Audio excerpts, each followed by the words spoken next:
Teddy, darling. Hello. There. Hi. Oh, yeah. Would you like to join us now, please? Are you going to help me introduce the show today? You are. Oh, that's good. Um, do you remember how we started? That's right. Okay. Hello and welcome to Pet Talk with me, Anna, and Teddy. Wonderful. And we together would like to welcome our guest today, whose name is Irene Perret. Hello, Irene. Hi, lovely to be here. Thank you for asking me. You're very welcome. And I think Teddy was on great form today. I'm impressed. Well done, Teddy, and nice to meet you. he, he's yes, he's had a very good day. So he's very happy today. Um, so I asked you to come on because I've learned that you are doing some very interesting research around grief in animals. And and I just would love to hear about it. And maybe a good place to start would be to tell us what led you down this path for research. Yes, that's a good question because I think the thought processes have been going on in my mind for a number of years.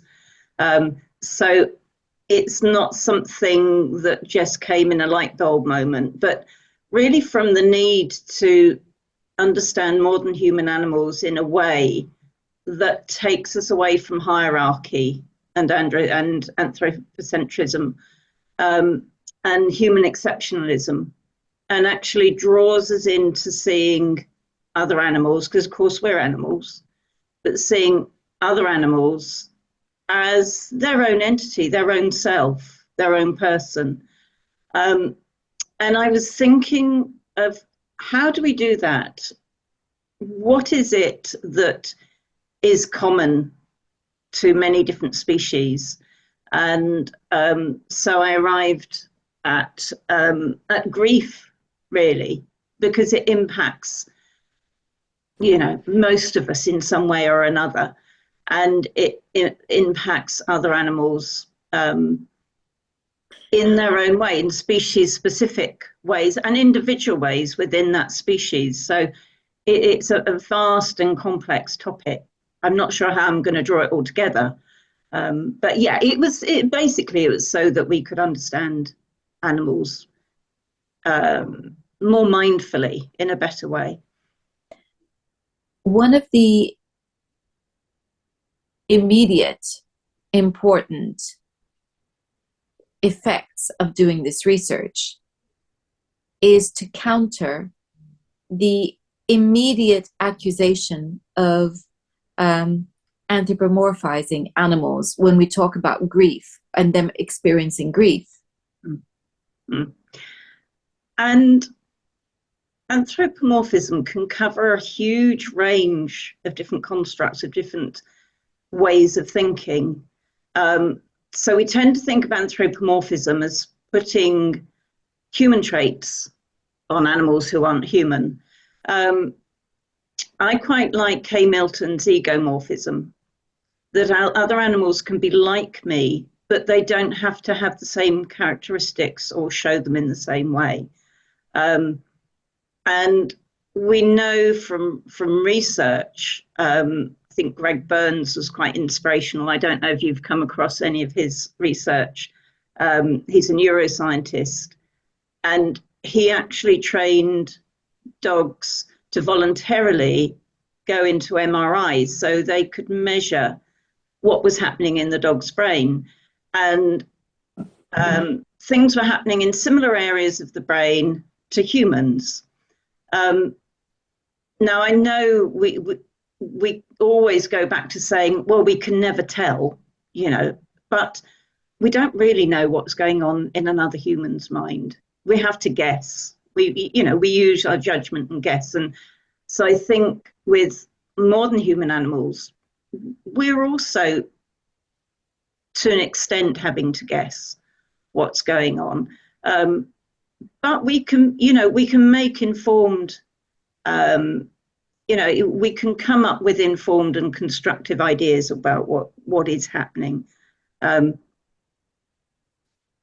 I think that's important. I think it's really good not to be put off by the label of anthropomorphism, but think about anthropomorphism as critical anthropomorphism or egomorphism, or one of those, coming from one of those directions, where we accept that there are a lot of similarities between species, not just mammals, other species as well, but particularly between mammals, and particularly between social animals. And that's really my aspect of study, animals that we live with, so social animals, and that's simply because I have a better understanding of their body language. But it doesn't put a ceiling on species or individuals that may have capacity to feel grief. But it just means, it's such a vast subject, and you've got to start somewhere, really. It's so important because this term anthropomorphism it's a bit like dominance theory, where it's just thrown at anyone who wants to advocate on behalf of an animal's feelings or on behalf of an animal's perspective. And so that's why I think what you're doing is just another amazingly important piece, or say just another amazingly important piece of a puzzle that we need to piece together to demonstrate that actually there is a really important justification advocating for animals and their feelings, because otherwise we are going to struggle to come out of this human at the top and everything else at the bottom, and everything at the bottom at the mercy of whoever is at the top and their willingness or not to abuse power, essentially. And I think you've hit the nail on the head there, really, because particularly in Western society, we're still very led by hierarchical ideologies, and they're almost hidden in plain sight. So they're so entrenched in how we behave and what we believe that we don't question them. And I think where and other species fall within this, it's all, we can debate on the philosophy and behind all of this, but at the core is just a belief that human is better. And I would not say that Western societies are worse at this than others, because this is something that goes around many parts of the world. So that very human-centric view is not, I don't believe, exclusively a Western issue. And to give us our due, many of us have changed that perspective. It's just a very hardcore belief that's held by many who actually benefit from it. Absolutely, and this is it. It's this power imbalance, exactly. And of course, very often they are the ones that have the power to generate that particular way of thinking. Exactly. And I think it's really interesting to look at some other ways of thinking that see the relationship with animals very differently and have kinship with animals, and live alongside them. And I think it's important to remain open-minded to our relationship and how we live alongside other animals. So this is where it becomes extra important then to look at the research that you are doing, because it's demonstrating a reality that many have denied for a very long time. So what have you found? How, in fact, how have you gone about researching this vast topic? Yeah, and it's so complex, and it's very, as I said, mentioned earlier, it's very embryonic at the moment, because obviously with the research you have to go through certain mechanisms to get on to the next level. So I'm looking at different methodologies that will allow me to remain open-minded, to start to be able to listen to what animals are saying. So by using a pool of different methodologies and not getting stuck in one way of thinking, I'm hoping that it will allow their voices to be heard, or their silences to be heard, because of course silence is important too, and needs to be, we need to have regard for silence, whatever the motivation is behind it. And so I think being able to hear the narratives is really, really important. And you mentioned anthropomorphism earlier, and I don't think we want to shy away of that label, but I think we need to be able to justify why we're doing something. And I think that's important. And as long as we can justify it, and something is then moving forward from it, because if we're fearful of a particular label, then it might just be that avenue that is going to show us, the next step forward. So biography, animal autobiography, interspecies, intuitive interspecies communication, autoethnography, the multi-species justice, different methods that come from slightly different directions, but actually all knit together. They all mesh together quite well to allow us to start to think, how can we center the animal and how they feel, and their needs, and understand kind of their worldviews. And I think that's really important, to kind of put aside our biases and our own, what we think about something, because as soon as we bring that in, we start to make our own interpretations. And at that initial stage of listening to the animal or observing the animal and just watching them and letting them tell their story in whichever means they're going to, whether it's observing behavior or whether it's listening to their voices, that is the foremost part of the research first, and that is also the most complex and the most difficult part of the research. Once that moves on, once the narratives are there, be they through video or through a written word, or however they're brought forward, then the next part of the research is then to see how people actually respond to that. But yeah, that first part of the research is not going to be easy, and minds far greater than mine have argued over this for millennia. So I'm not saying that I've got the answers, but I think it's important not to be daunted, to ask the questions. So what species have you looked at so far?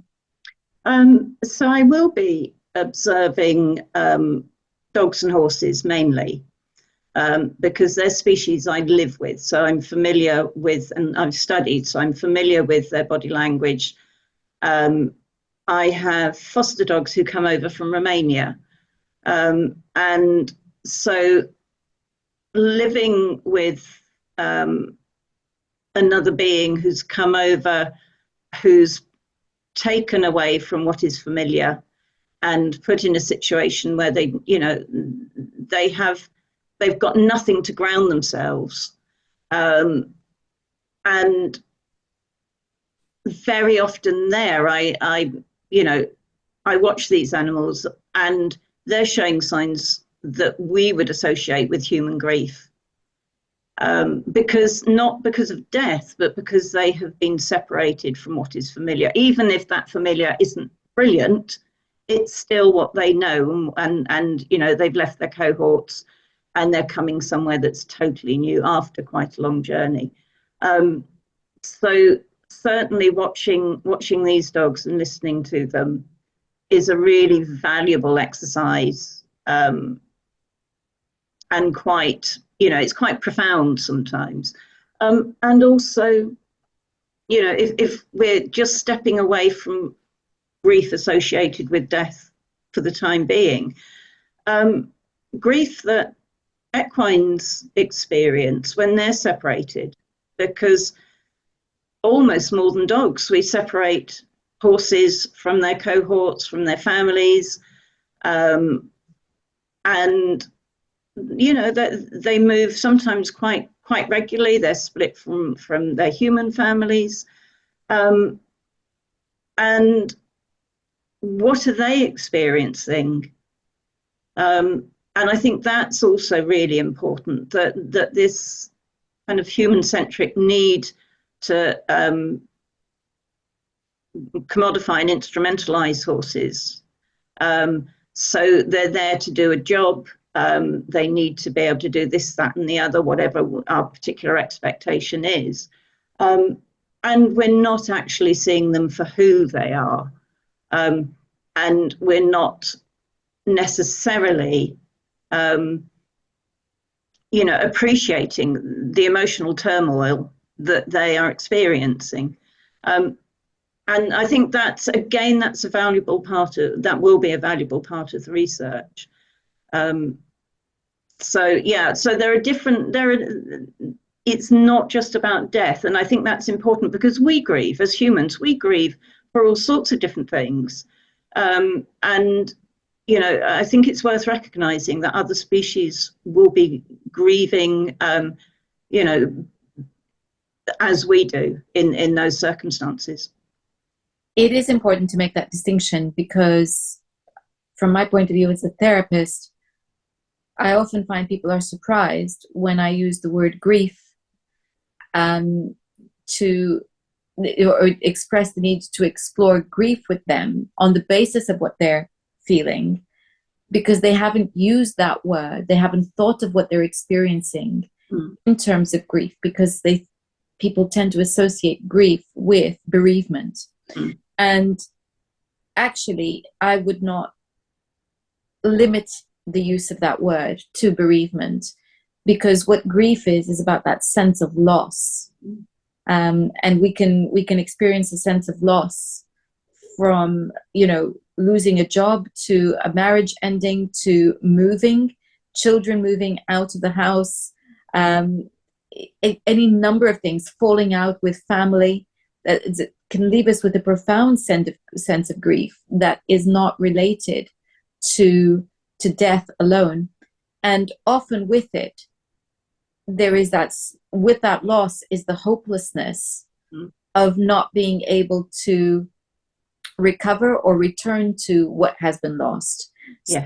So it's very important that you specifically said that, to clarify what we mean by grief.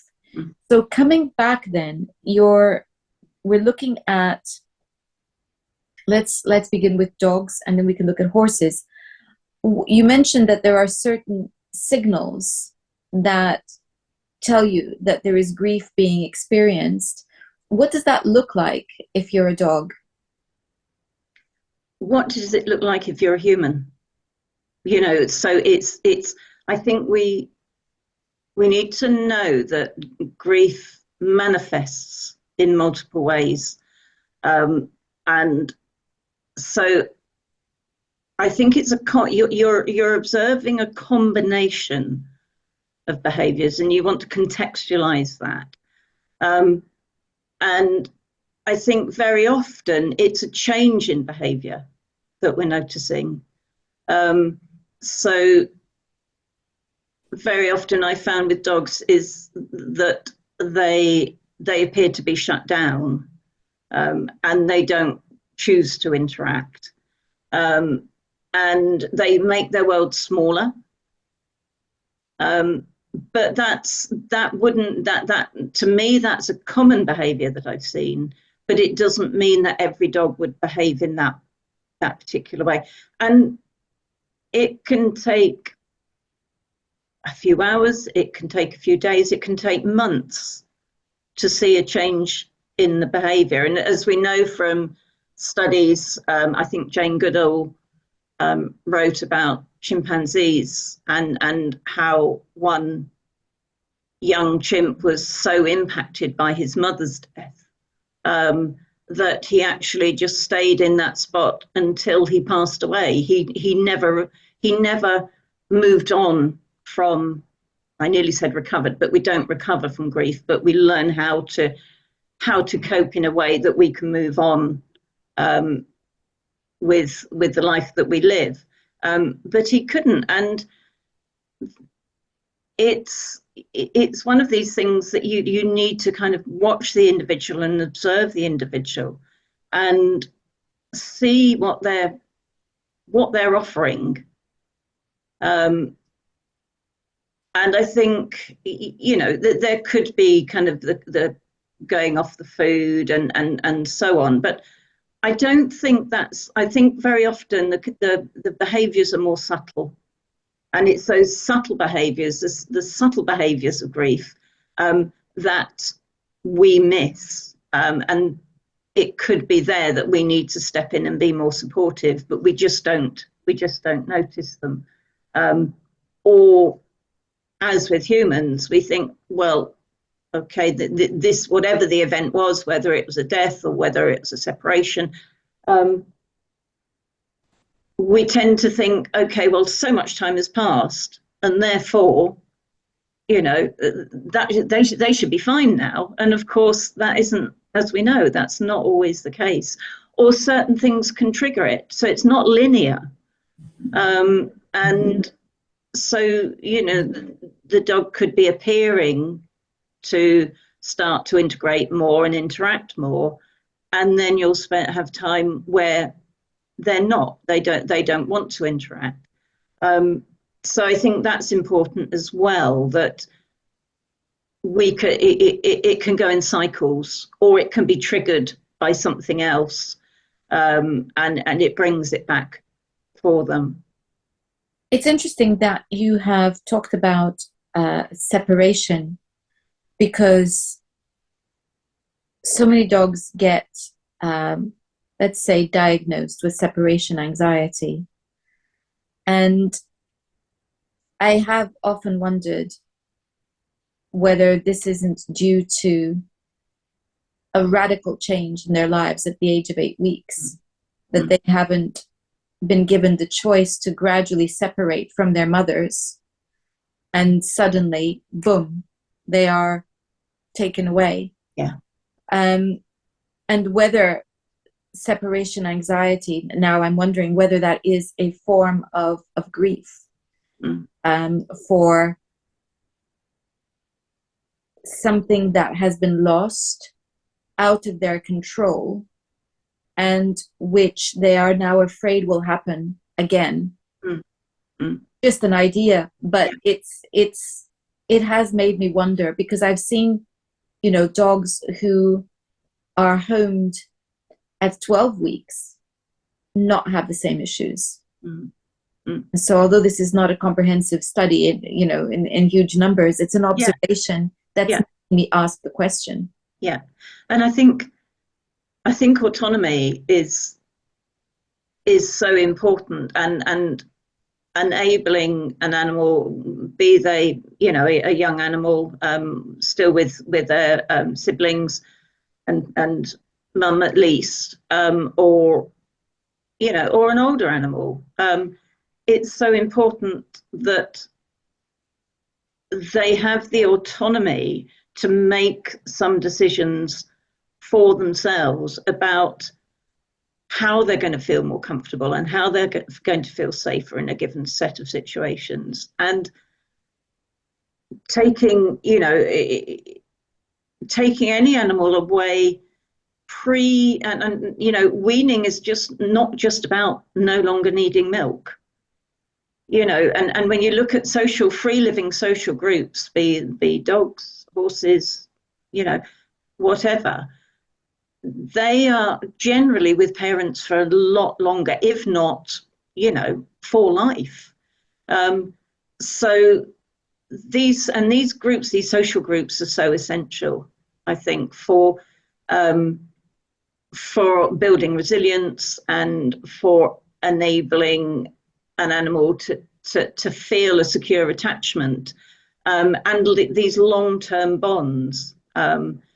And this is something that obviously a lot of the captive animals who live with us, they don't get, at those crucial ages, be it dogs or horses, they're separated. And so they don't have those bonds. Those bonds are broken. And, if you equated that to a child, and you understand a human child, and you understand, how that could impact them for life, then it's not a huge leap to think, well, actually, if we're doing this, these animals are feeling some form of grief through this separation. However well-meaning it is from us, we've gone on and found them a super home and so on and so forth. But it doesn't mean they're not feeling these emotions. No, and because we're not respecting the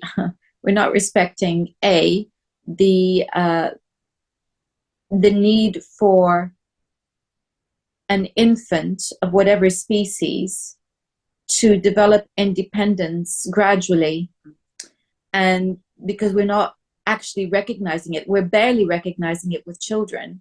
We're beginning to recognize that with our species. We're not recognizing that the same thing needs to happen with other species, where the infant needs to develop independence, and the role that the mother will play in giving them a little nudge and a push, towards independence as they go along. And as you say, weaning is not just the physical, giving of milk, which is what we recognize as weaning, but we know that proper weaning is the mother slowly and gently pushing them towards independence. So that's very important. And we're also not respecting or not acknowledging the immense attachment that exists within animal families. I don't care, whether we call them prides or packs or whatever, that's a family. Yeah, they are very closely bonded. And we are coming in and breaking up the family. And so, and it's not done maliciously. It's because we are missing that bit of recognition of information, and we're wanting, and this is a very selfish thing, but we are wanting that puppy to, and I'm going to use a word that's attributed to something else, but it's the same effect, to imprint on us. We want that. We're not using it with birds, we're using it with the dog, and I know it's technically not correct, but it is the same. It's the idea that I'm wanting to convey here. We want that imprint to be on us and not the canine mother. So there is a selfish motive here that we're not understanding exists. Yeah, exactly. So this is so important again. And in horses, where do we even begin? I think horses have a much harder time than dogs in this respect, because at least most people, when they go and collect their puppy, or when they go and rescue the dog, they want to keep that dog forever. Whereas it's not the same necessarily with horses. And so many horses, that is not their life. No. And horses develop such strong social bonds. If you watch free living horses, you know, their social bonds are so strong, and their understanding and the nuances are absolutely fascinating to watch. And there is very little agonistic behaviour. Their behaviour is very different to horses that we, you know, captive horses who would be living at home with us. And so the horses who are living at home with us already have generational stress because of the environment that they've been kept in, you know, generation after generation after generation, and that carries on. And so these stresses are already passing from the mare to the foal prior to weaning. And I think then when we've, you know, when we're then thinking about how best are we going to wean, it is tradition and the commercial aspect that encourages us to wean horses as early as we do. And sometimes, yes, they then, you know, stay in a social group. So at least they've got their cohorts. But very often they will move home and then, you know, be expected to develop new bonds. And I think we forget how stressful this must be for a horse. And I think we don't realise how stressful it is until we observe them, free living horses, or as much as they are free living in this country. And you watch their behaviours, and they are so different to the horses that we have at home in the stable or the field, on the whole. And we must learn from these free living horses. We must learn from observing them, and then think, how can we help our horses to be able to feel the same? Because it's intrinsic, isn't it? Behavior starts from that intrinsic feeling. And how can we help these horses feel more like that, so that they have more autonomy and they're able to make more decisions about their what happens within the social group. And I think, you know, but it's such a huge and complex subject, isn't it? And when I was asking you, you know, what does grief look like in a dog? And I could ask you the same question about what it looks like in a horse.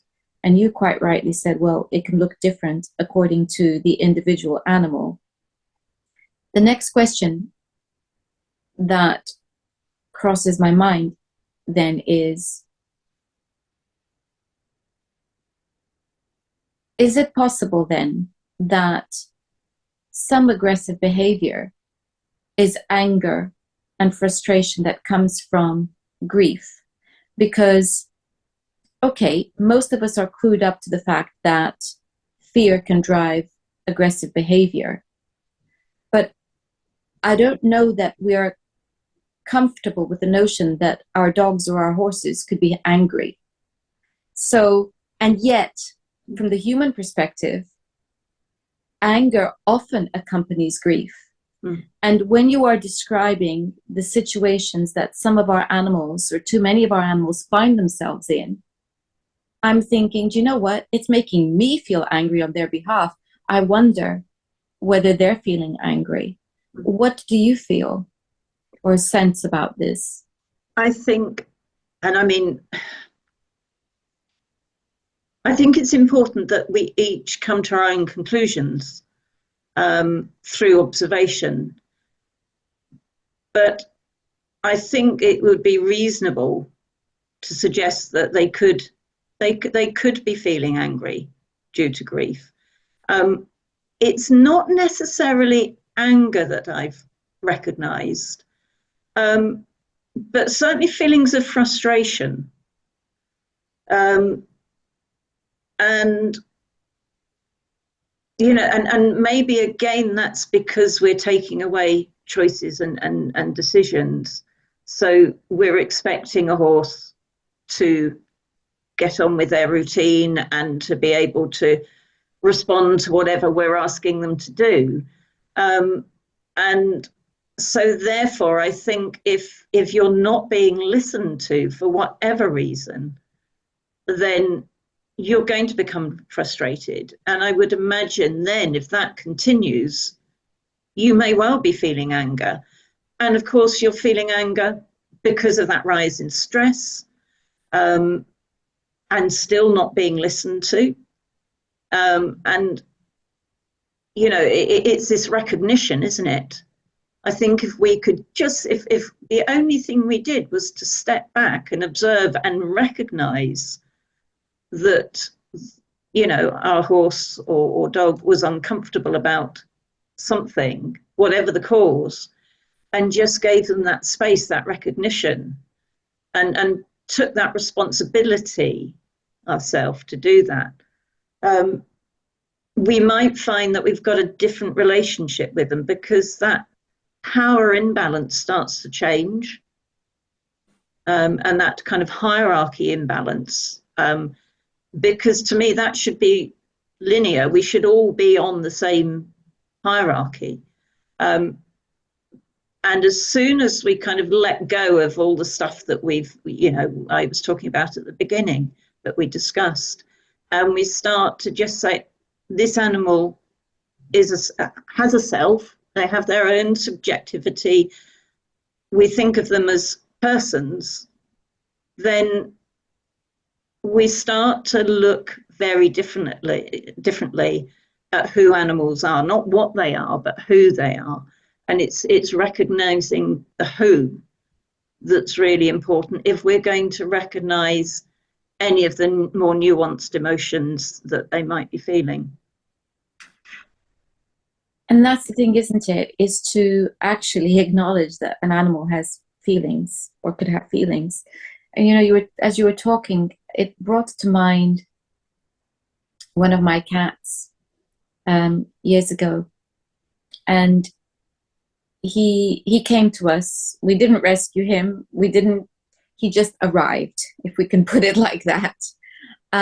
We couldn't work out who he belonged to, and anyway, he became a part of our household, much to the joy of all, including him. But he was a very quiet, unassuming, and I'm going to use the word gentleman because he had that demeanor about him. He would sit and wait at the door for however long it took before someone came along and saw him and opened it. So he was extremely undemanding and very, very humble in his ways as well. Until he found himself at the vet one day needing to have a tooth extracted. And that experience changed him. It changed him, and he suddenly had a voice. And it was very clear what Maxie wanted, and he expected us to hear him. And I mean, he didn't have to work very hard because we were very attentive to him.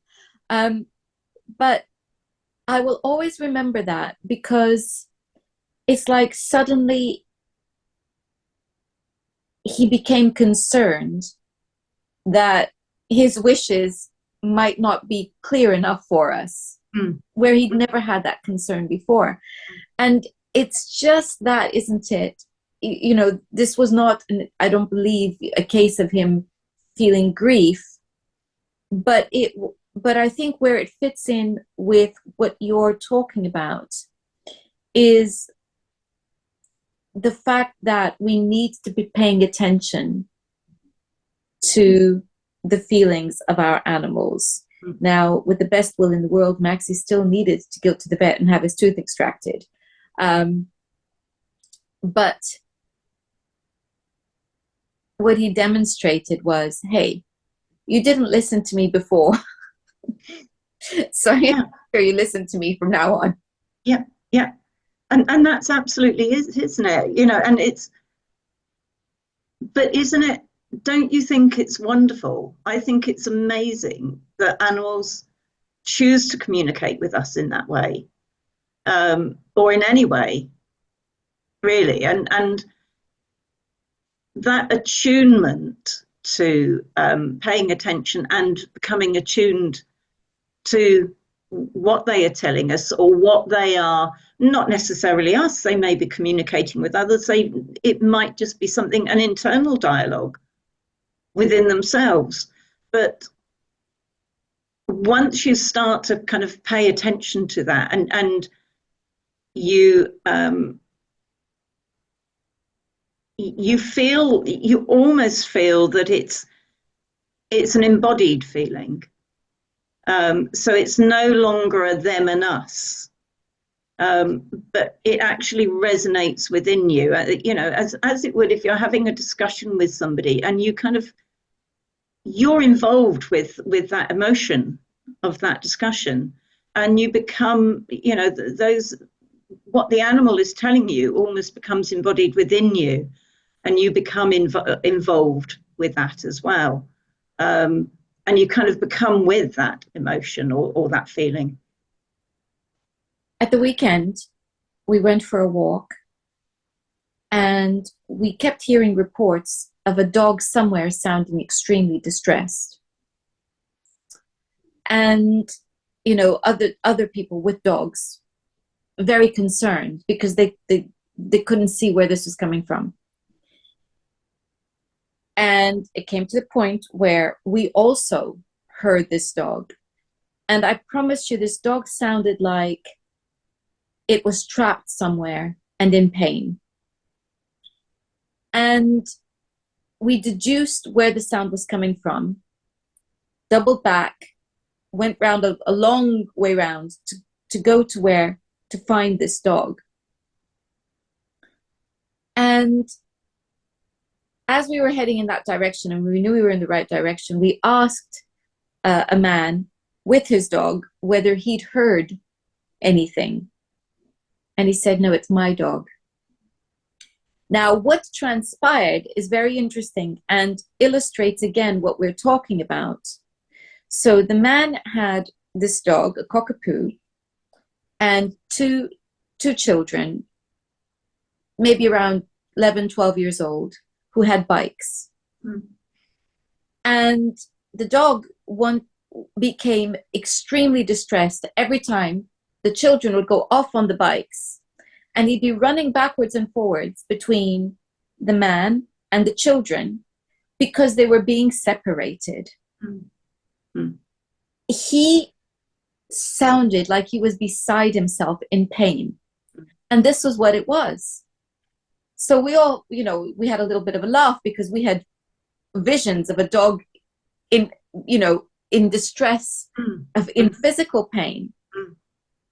But the humans didn't appreciate, I don't think, the reason this vocalization was so dramatic was not because he was overreacting, was because he was finding it unbearably painful to have his family separate in this way. Mm. And he wanted to go and run with the children. And if the man held him back because he was worried that he might get hurt with the bikes, which was his biggest concern, this is what we heard. And if he was allowed to run, then he became distressed that the man was behind. This actual real emotional distress, which is why he sounded so dramatic. But it's hard for the human to look at that and say, do you know what, maybe when the kids are out on their bikes, I'll just leave the dog at home. I'll take the dog for a walk separately. Which actually I think is probably what needed to happen there. Yeah. And it is it's recognizing that, isn't it? And I think there is so much baggage that we carry that prevents us, and I'm saying us, a generic us, rather than necessarily as individuals, but it certainly prevents us from recognizing what is actually going on. And I think once we can accept that animals feel emotions, and I mean, there is so much evidence to say that they do. And, you know, if we step back away from Descartes and some of the Greeks, who, you know, obviously tried to convince us otherwise, but why wouldn't they feel emotions? You know, when you look at evolution, why would other animals not feel emotions? It's all part of the developmental process. So, yes, and some of the Greeks, the ancient Greek philosophers, but actually there were other Greek philosophers who held an entirely different view, and who saw the animal kingdom, as we might call it, or they saw the nature as being alive and sentient, actually. So, you know, it's we have over the centuries mechanized our view of the world, and as we have mechanized it, so have we killed it, because we've moved to a model where even human beings are now seen as just a series of chemical interactions in the brain, and there's no free will. So we've got to that point. Yeah. So this is where the work that you're doing is so valuable, because it's saying, hey, hold on, just hold on a minute, hold on a moment. So this is why it's wonderful that you are here and that you've agreed to have this conversation. And for that, Irene, I am very grateful. Thank you. You're very welcome. And if people want to find out more about your work, how do they do that? At the moment, as I say, it's in its very early stages. So, but you're welcome to have a look at the University of Exeter website and the Anthrozoology page, and you'll find me on there. Wonderful. That's marvelous. Thank you very much for your time today. You're welcome. I'll be putting a link to all of that in the description box, and so everyone can find you very easily. Also in the description box is a link to my own Substack, in which I do frequently write about the Mummy and Teddy adventures. So do check that out, and if you enjoy it, do remember, please, to subscribe, as I would ask you to do the same for this channel. Until next time, goodbye.